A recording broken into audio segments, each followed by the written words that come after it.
Public pressure can stop projects planned by governments and businesses, and the city now wants to remove citizens' rights to hold referendums on projects. On the other hand, the Trudeau government wants people to have a say in all environmental assessments.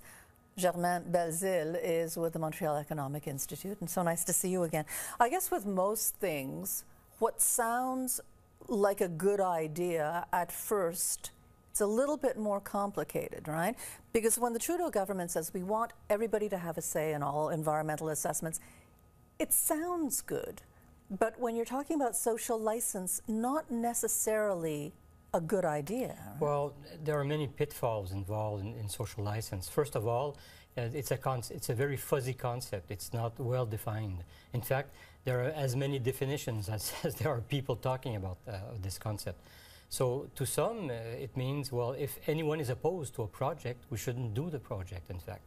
And this is very problematic, in fact, because in fact it stops economic development. It's close to impossible to get everyone on board whenever you want to do a project, and it usually increases the costs a lot.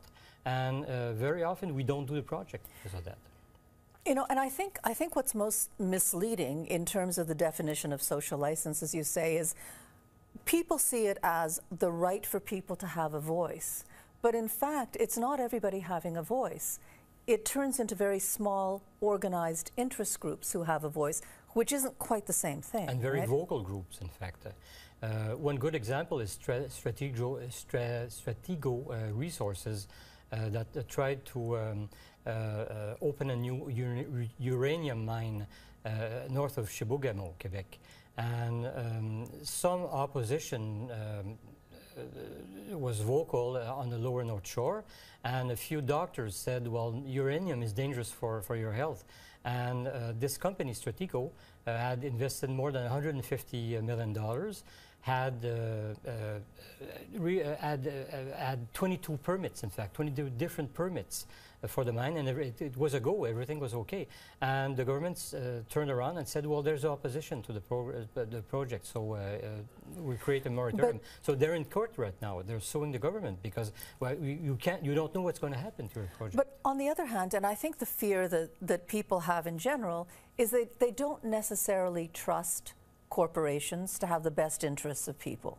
And the concern is that if there isn't this sort of form of social license to have a say, that somehow the environmental concerns or health concerns might get neglected. Well, you know, people protesting is not bad per se. And I think that companies have a clear advantage in trying to make sure that people understand the project, and companies have an advantage in reducing the irritants in the different projects. But you know, sometimes trying to negotiate with some people is like negotiating with Homer Simpson. It's close to impossible, in fact. If someone is opposed in principle to a project, and whatever you do will never satisfy them, there's a big problem here. So the problem usually, though, is in the very sort of emotional projects, right? For example, pipelines would be one. For example, yeah. Yeah, but so then what is the best way? You know, what is the best way to balance the needs of the economy and development, and also to protect the rights of citizens? Well, I think the first thing is to have a very clear way of assessing projects. We already have that. Maybe we could make the institutions more credible. We already have the National Energy Board. We have the BAP in Quebec for the environment. Well, let's make them more credible, and there are ways of doing that. But once we've done that, and once we have a very credible way of assessing projects, let's stick to this. And let's not enter into arbitrariness. And we simply leave aside the rule of law if we do that.